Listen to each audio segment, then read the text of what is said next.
Hello, what's up everybody? My name is Scott and I'm going to take you on a journey today. A journey that not many people know about because not a lot of people watch these videos, but a journey nonetheless, and that journey is called the SpoilerCast, episode 13. One of those numbers, unlucky for some, but not today because you're watching a video where I'm dressed as a cat lady and we're flying around, and of course this episode of the SpoilerCast will be dealing with a game called Gravity Rush, but not just any Gravity Rush. It's going to be Gravity Rush Remastered, the PS4 version of it. Look how high up these steps are. Like, why could this home not be on the ground? Unnecessary, because you know, you might think, well, okay, maybe this area there's some sort of room. But even still, you're going to have to go downstairs to get to that room. Unless there's just a drop and you just fall through the door. And you fall into a nightmare basement. Like these stairs aren't even... They're not even the same direction.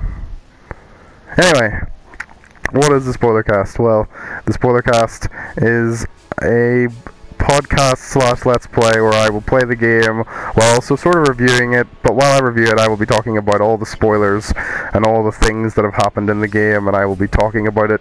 No holds barred is a phrase that a lot of people throw around. Don't think I've ever said that phrase before. I've said it today, and see that this land is topsy-turvy. Anyway, if you wanna get out of the video, and then actually don't get out of it, just pause it, buy Gravity Rush Remastered, play the entire game from start to finish, and then unpause the game or the video, and then we will resume. So go do that. Hello, welcome back. So basically, you play as this cat woman. She's not actually a cat woman, but her name is Cat. Jesus, you'd think she would. She does have gravity powers, but I don't know if she has not getting hurt from falling powers, which is, you know, you'd think she'd suffer a little bit more damage from a fall like that. But anyway, you play as this girl Cat in a gravity world, and it's the best game that I've ever played where you can actually use gravity to your advantage. Maybe not the best game that has gravity in it, because I would assume almost every game has gravity in it. I mean, Dead Space is a game where there's no gravity sometimes, but even still there is gravity in that game. So not the best gravity game, but the best game that allows you to use gravity. I would say that's probably a fair statement to make. So, of course, what do you do in this gravity game? Well, you play as this girl Cat, and I think she's a good character. I think she's charming. She's young, insecure. She's a teenager, basically. She's a teenage girl. I find her relatable, find her funny at times. There are sections in the game, such as one particular... Well, there are a few sections where she worries about how flat her chest is and things. Sort of like, yeah, your face is nice, but I'm not too worried about your body. I think she looks alright. I think she looks nice. She's nice enough. She's got a tail in this outfit. Yeah, people are just sort of... People in the game, I mean, they're a bit mean to her sometimes. They're like, oh yeah, not much of a body though, and these sorts of comments and things, and I'm like, that's not very nice. It's a bit rude. And then also, there's a scene where a character called Sid is a man who's a police officer, and he's sort of like a love interest, but nothing really happens between them. You know, there's sort of a bit of flirting going on, but nothing really happens by the end of the game. And then there's a scene where he just appears out of the darkness that is the sewer, and he like comes up behind her, and then she's just had a shower or something, and he tries to like take the towel off her, and then she's like, hey, or whatever, and then eventually the towel does fall off, and he sees her being naked. Not in... We don't get to see anything, unfortunately, but he does. And it's a weird thing that people would be annoyed about. I'm not annoyed by it, because I don't get offended by anything. You could talk to me, you could talk to me about Hitler, you could talk to me about Syrian refugees, you could talk to me about all sorts of shit, and I would not be offended. You could come up to me right now and you could say, Scott, you look like a snake has eaten a cardboard box and then given birth to the product of that event. And I would say, thank you, sir. I'd tip my hat and I'd walk in a jaunty fashion away from the instance of that conversation. But yeah, people might be offended by that, and I think it's rightfully so, maybe, because it's sort of a bit of casual rape, almost a bit of sexual assault in a game about gravity cats and about jazz big band music that's playing right now. It's that sort of thing, which is a bit strange. But I also think that it's Japanese, and things don't generally translate that badly from Japanese to Western audiences. But in this case, well, I guess maybe sometimes they do. Metal Gear Solid has a lot of weird sort of like penis grabbing and stuff. There's like the Metal Gear Solid 3 spoilers for this. There's some ball grasping in that game between some male lovers and things. So I mean, it's not unknown for things like that to be kind of weird for us. And so I think people in Japan might have been laughing their asses off. They're eating ramen, and then they're also playing this, and they're spitting the ramen everywhere because they're having a good time. But yeah, I think that's noteworthy in this game, that this game is full of weird little sexist and or inappropriate moments such as that. But I can look past it because I really like the game. I think it's great. I think the story is very cool. You're trying to stop evil creatures from destroying the world, or whatever world this is. I don't really know if there's any more to this world, because if you can sort of see, this world takes place over a massive black and pink hole, and yeah, I don't really know if there's much more to this place, but yeah, you basically are trying to stop these creatures, and along the way there's some dictators that you need to take down. There's some school children that need to be rescued because their bus falls down into the big pink and black hole, which is not a dirty sounding thing at all. There's nothing funny about that, I'm sure. This big pink hole that you fall into, so wide a school bus can fall into it. So yeah, there's a lot of things that are good about this game.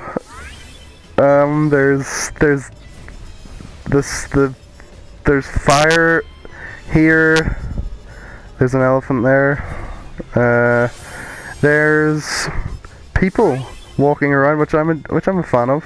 I'm a fan of the way that Kat is running right now. She runs a little bit like if you dressed. Oh Jesus! I'm sorry. Look at me dance. Look at me. Oh geez, oh god, you fell down again. What if I were to kick the shit out of her? Come here, you. I could do this, and then I could zoom us off into the distance. Yeah, now you're probably dead somewhere. Okay, back on track. So, what the story is about what I just said. And there's a school bus that goes missing as well. And there are some characters that are enemies. There's a character called Raven, who's kind of like me. I don't really think it explicitly states what her power is, but I think she can manipulate gravity as well.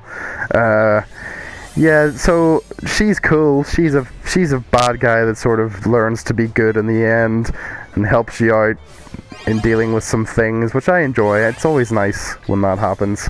There are some weird things in this game that don't really, I don't know, there's not much sort of explanation as to what they are. Like, basically there's a I don't know, I can't even remember the name of the character, but she tells you, or you see in a dream that this whole world we're living in is a dream. And to be honest, it does, like, if somebody were to tell me this world was a dream, I don't think I would question them, because we've already established the big pink black hole below the city. So, you know, I wouldn't question them if they're like, yeah, this is in somebody's head. But I don't think it really goes anywhere. There are a lot of sort of references to like a big castle in the sky, which I guess is some sort of heavenly imagery going on there. You know, some sort of, I guess there's a city up there.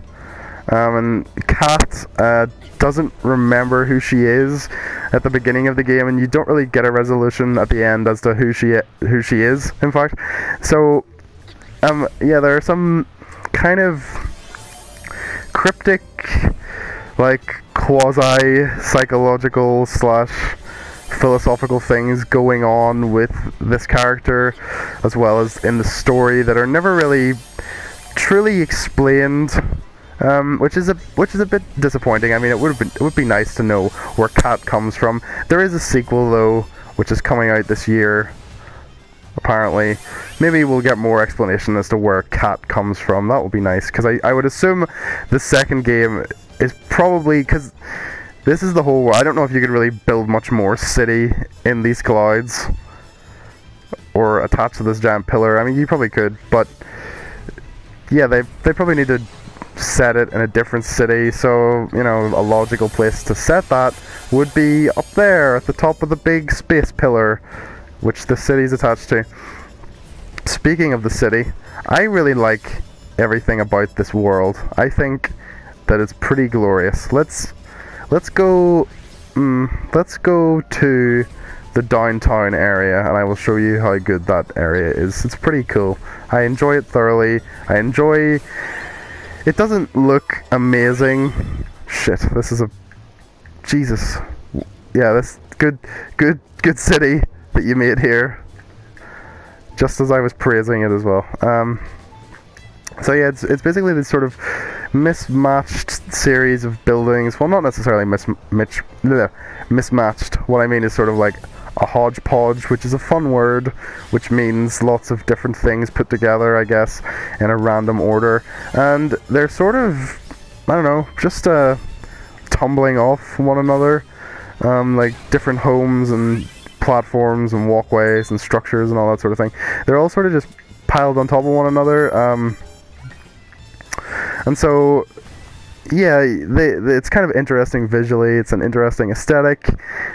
Some ghost people have just appeared out of nowhere. So this is the biggest, sort of most vertical area. There's this big building here. There's a clock tower with some... I don't know if this is Japanese writing. Is it? It's like... I mean, it could be. They all kind of look like a bunch of E's and Y's stuck together. That one looks sort of like one of those things that you'd cut corn with if you lived in the 1700s. A wheat sheaf, is that the name of the... or is a sheaf, is that the actual corn? Anyway, so yeah, that's pretty big. This is obviously where the cover of the game comes from. You see Kat standing here, and it's like, whoa, she's standing upright, but oh no, it's actually not upright because she's on top of a building. So it's cool that I can run up and down every building. Like, every surface is sort of explorable, which is nice. It's nice and kind of unique. I think that this is a pretty unique game overall. But yeah, I enjoy the verticality of this area. I enjoy... oh jeez. So I like that I can sort of just fly everywhere. It's pretty cool to just sort of leap and then kind of fall. Maybe not be a dickhead and fall and hit yourself like that, but like if you just sort of drop like this, you're really in no danger because you can just hit R1. I can use the controller to move the camera, which is not very much fun, but I feel like there's a good, as the title of the game suggests, there is quite a good rush to be found in this game which is quite clever. They've done well there, you know. Maybe the rush comes from the sort of sexual abuse that Sid is putting upon the protagonist of this game. But you know, not to belabor that point. Let's go talk to this man here. Let's go talk to him. He's a man who's stuck in a different dimension, but we can talk to him sometimes, and then yeah, you'll see.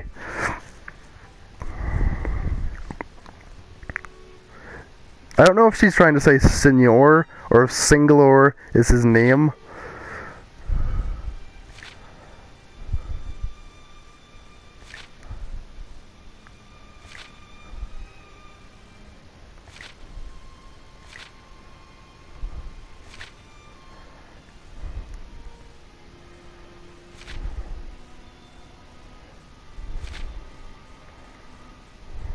Yeah, we will have to get him again. So basically, yeah, to contrast the weird sort of creepy things that are going on in the game, there's a nice sort of poignancy to everything, which I like. That conversation there is just one of those examples where everything has kind of a nice ambience, but there's sort of a weird Japanese undercurrent to it as well, which I enjoy. I like the mixture of tones in the game. I think it keeps it interesting. So I like that little story of the couple that are sort of, they have done some experiments on each other, not in that way, but in a scientific way. And so they've been stuck in a different dimension, and then one of them, the wife thinks she's invisible, and then the husband thinks he's visible, but he doesn't understand that there are huge time gaps between each meeting of him and Kat, and he thinks that he's just having one conversation, whereas Kat thinks that he's having 8 conversations, which is quite an interesting idea. I played it on Vita before this game, so I can't exactly remember how it turns out. I'm sure it turns out happily and they get back together again. Ooh, what is this thing? It's a big apple. Oh, it's a bunch of gibberish on it. Bepe, Bepe. B-E-P-E. Bepe. Is it an apple? Do you think I think it is. Do you think this is some sort of New York City reference? Possibly, because this seems like... I've never been to New York City, but I'm pretty sure that this is identical to the city itself. I mean... kind of reminds me of Bioshock Infinite, actually, this area. Kind of. Not the color. Bioshock Infinite is much more colorful. I guess that's one criticism, is that everything's sort of brown and things. I think in the next game there's a lot more blue and white and bright colors. You know, the skies are obviously pretty nice, and like each area has its own color and that sort of thing. But yeah, the buildings are sort of drab and grey, which is a weird connection to like other games that I never really thought of before until I was replaying it for this. In that it's very much like the Team Ico games, and Team Ico, of course, famously, who could forget, have made Ico and Shadow of the Colossus, which are, I think, well-received games. Shadow of the Colossus maybe a bit more than Ico, I think, and personally I think that as well, because Ico is a bit shit. But Shadow of the Colossus is awesome, and it just sort of, it has undertones of the music, sometimes the sort of weird, pleasant nature of this game is sort of out of place in those games, but the poignancy of everything, the way the sort of cell shaded characters contrast to sort of the grittiness of the rest of the world is kind of there. There's similar flares in the music and stuff, which also sounds similar. So I don't know if Team Ico, being part of Sony Japan, or no, Japan Studio. Yeah, well, a Japanese studio which is called Japan Studio and is a Sony first-party studio. I don't know if they helped make this. I'm sure they had some sort of inspiration. Maybe it's just because it's Japanese and it's a Sony game. They share similar qualities. But yeah, I like that. I like that there's sort of a bit of an intertextual. I don't know, intertextuality is a word which means between texts, and things are shared between texts. I don't know if a game is a text per se, but I think that the connection still stands. The simile stands. What else? There's these pink gems that I've been collecting the whole time because I've done all the missions, sort of. And yeah, there's DLC as well, which has been added, which was obviously separate on the Vita version, because DLC usually doesn't come with the original game unless it's an EA game or an Activision game or an Ubisoft game. Then the DLC usually comes on the disc. But yeah, so there's 3 separate sections. One of them is where I got this cat outfit. I don't know. It's a bit strange. It's maybe one of those Japanese quirks as well. That it's like, yeah, let's do DLC where you're dressed as like a sexy cat lady. That'll be good. We'll all enjoy that. Like, the outfit's nice, but it's a bit unnecessary maybe. The other outfit is a maid outfit. I don't know what the third one is. I don't think I've done the third DLC yet. In fact, I don't know why I said I don't think. I 100% have not begun that DLC. So I wonder if that outfit will be just as sexy or risque.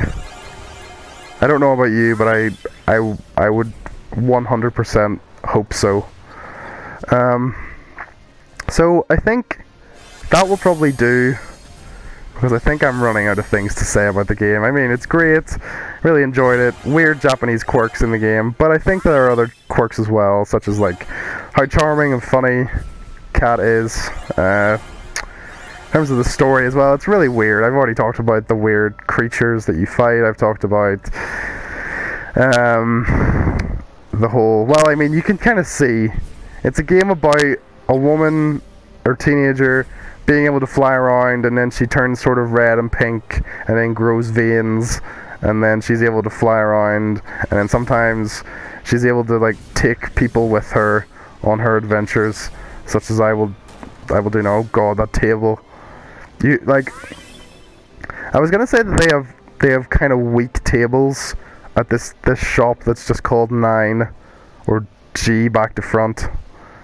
But to be fair, I did plummet from the sky, so I don't think I can fault them for that. Yeah, so I could take this lady.